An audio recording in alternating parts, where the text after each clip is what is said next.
Papo Mix Pet. Tudo o que você precisa saber sobre o bem-estar do seu animal. E tá começando, começando não, já começou o seu Papo Mix Pet, mais um podcast aqui pra falar dos nossos bichinhos de estimação comigo, Fê, e também com ela, a doutora Carla Mayon. Oi, Carlinha. Oi, Fefe, tudo bom? Mais uma semana. Bora, que tá incrível essa semana. Aliás, tá incrível o tema de hoje. Hoje tá muito bacana. Antes de saber esse tema, já manda o seu arroba pra gente.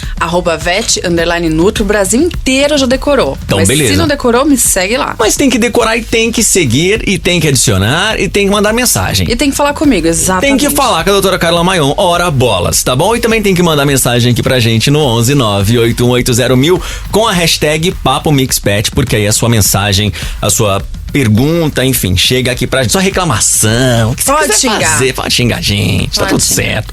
Hoje o assunto é muito bom mesmo, Carlinha. É adoção e também lar temporário, tá bacana, hein? Super importante, é um tema que assim, não pode deixar de falar, Fê. Vamos falar sobre adoção, então? Bora. Então assim, ó, quero adotar, o que eu faço? Primeira coisa é, você pode adotar, você tá preparado pra ter um pet na sua casa, seja casa, apartamento, sítio, chácara, onde for, onde você mora. Por quê? Porque o pet vai ser alguém que vai te olhar e falar assim, ele é tudo que eu tenho. Então, ele não vai ser só dependente, né, de materiais, né, Sim, espaço, sim. comida, suporte médico, caminha, roupinha e etc. Mas também de afeto. Então, se você estivesse, né, preparado para Sim. tudo isso, todo esse universo para ter um pet, você está pronto para adoção. Tem que ter o tempo de que agora vai precisar ter de dar uma volta com esse cachorro, né? Sim, a gente tem que colocar na mente das pessoas que ter um pet é responsabilidade pela vida toda dele. Desde a atividade física, né, cuidados alimentares, médicos, cuidado dentro da casa, ou se ele for ficar fora da casa, então onde ele estiver. É muito, muito importante a gente ter essa relação bem construída, para que esse pet não tenha problemas nem físicos, nem psicológicos e tenha uma vida longa e feliz. Certo. Mas, se você puder adotar, sempre vai ser a melhor escolha, né? A gente sempre vai bater nessa tecla, levantar essa bandeira, que a adoção, ela é necessária. Tem muito pet por aí precisando de um lar, precisando de amor. Então, assim, é sempre a melhor escolha. Certo. Quando a gente fala de tempo, assim, de vida, em média, quanto tempo um cachorrinho dura com a gente, assim? Olha, pode colocar aí uns 15 anos em média, tá? Depende do porte, depende, né, de algumas raças, vivem mais, menos. Os gatos vivem mais que isso também.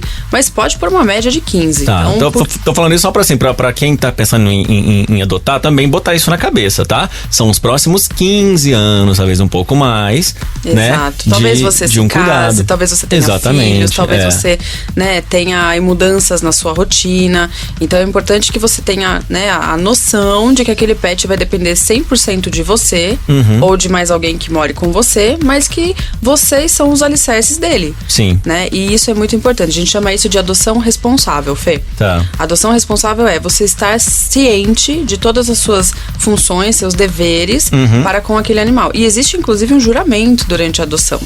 Né? As ONGs responsáveis, os canais que fazem adoção, eles fazem o tutor assinar um documento e fazer um juramento. Olha então só. eu me comprometo a ser responsável, a cuidar, educar, São muitas laudas que a pessoa tem que assinar, tem que responder, né? Não é assim, quero adotar, me dá aí. Coloca no saquinho aí pra mim. Não é assim que funciona também, não. Embora nem sempre exista essa documentação toda, é muito importante que o tutor tenha a consciência da adoção responsável. Sei. Né? Então, às vezes você não tem mesmo. Achei uma ninhadinha ali de gatos, cãezinhos, filhotinhos na porta da casa de alguém, vou pegar um. Tá, vou pegar, mas e aí? Sim. Eu vou levar ele pra minha casa, ele vai olhar pra mim, eu vou olhar pra ele e falar, então. E agora? O que a gente faz? Né? Então, toda essa responsabilidade é essencial antes de pegar. Em relação à grana, não tem nem como a gente saber, né? Assim, pra gente passar uma média, assim, que alguém tá querendo adotar, pode pensar assim, tá, mas e quanto que eu vou gastar com esse cachorro? Acho que depende de tudo também, né? Depende de várias coisas, né? Do porte, né, que ele vai ficar, quanto Sim. ele vai comer. Tudo é calculado em quilos, né? Tá. Doses de medicação, de vermifugação. alimentação, de, enfim... A gente sabe que o primeiro ano, pelo menos, de um cachorrinho com a gente, seja ele adotado ou não, tem um gasto maior por essas primeiras vacinas, né? Esses primeiros remédios, não é isso? Sim. É importante salientar que eles precisam das vacinações, né? Se for filhote, tem que ter os reforços aí de vacina, vermifugação, todo o cuidado, né, de protegê-lo para que ele vá para a fase adulta com saúde. Certo. Né? Você que tá ouvindo a gente já sabia aí, né, que o número de adoção de animais domésticos cresceu 50% no Brasil comparado ao mesmo período do ano passado. Olha só, a pandemia realmente aproximou as pessoas dos animais. E aqui eu tenho uma informação, Carlinha, que as ONGs contam aí com que as adoções intensificaram com a pandemia porque as pessoas estão se sentindo sozinhas, né, e consequentemente com mais tempo para adaptação do novo bichinho. A gente já até falou isso em outros podcasts, que sim, esse momento está aproximando, mas não podemos esquecer que nesses próximos 15 anos esperamos que essa pandemia já tenha terminado e a sua vida vai estar em outro ritmo, e esse bichinho tem que estar nesse ritmo também, faz parte desse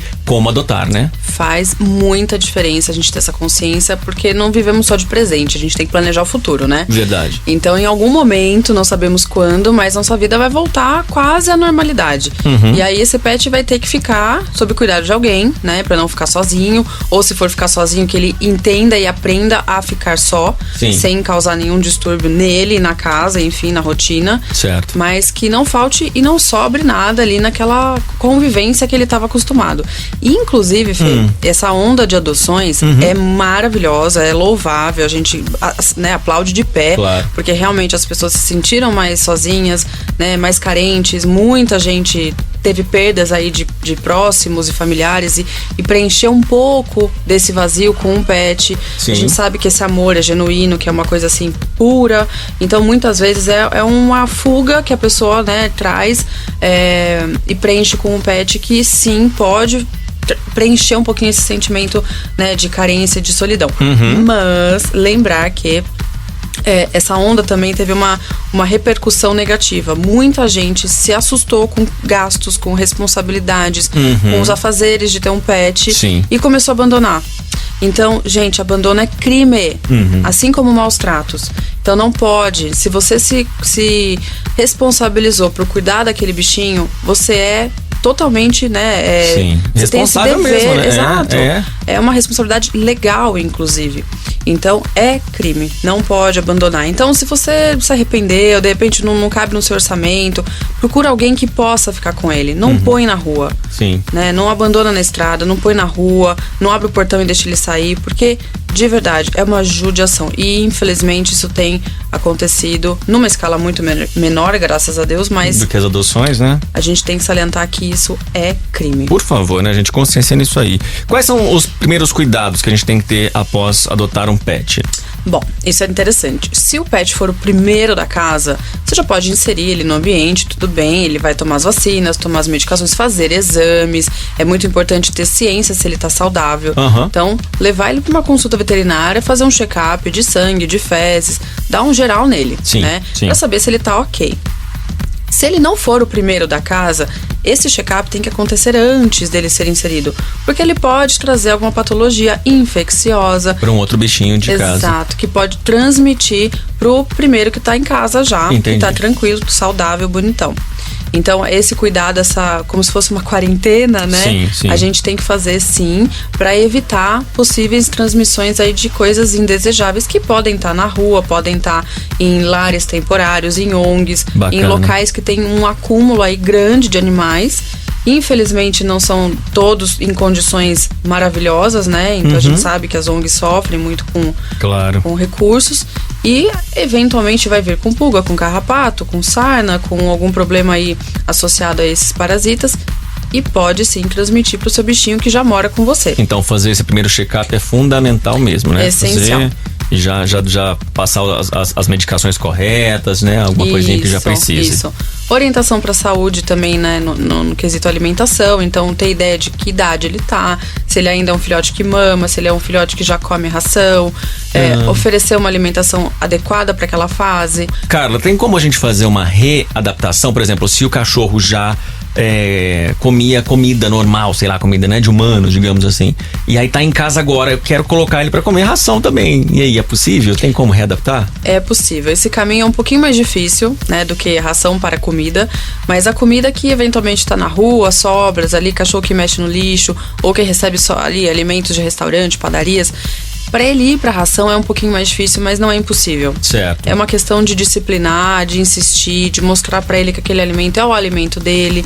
Existem várias opções muito palatáveis hoje no mercado, que você pode inclusive associar com texturas macias, com caldinho, com, com patês, que vão ajudar o pet a se interessar um pouquinho mais. E tem também essa coisa de várias pessoas às vezes preferem comprar um cachorro a adotar, pela questão assim de que desde de novinho eu já tô ensinando, já tenho os nossos, né, mais fácil até de adestrar, etc. Mas tem como também adestrar um cachorro já adulto, um cachorro que veio de uma adoção, não tem? Tem sim, Fê. E lógico, né, é muito mais difícil se ele já tiver alguns vícios, algumas manias, alguns hábitos, assim como com a gente, sim, né? Mudar um idoso... Você tenta me mudar pra você ver, cara, o que acontece. Então, eu penso assim, meu pai e minha mãe, se eu quiser mudar não ponto vai dar, ali, né? não muda. Pode ser que melhore, mas mudar é difícil.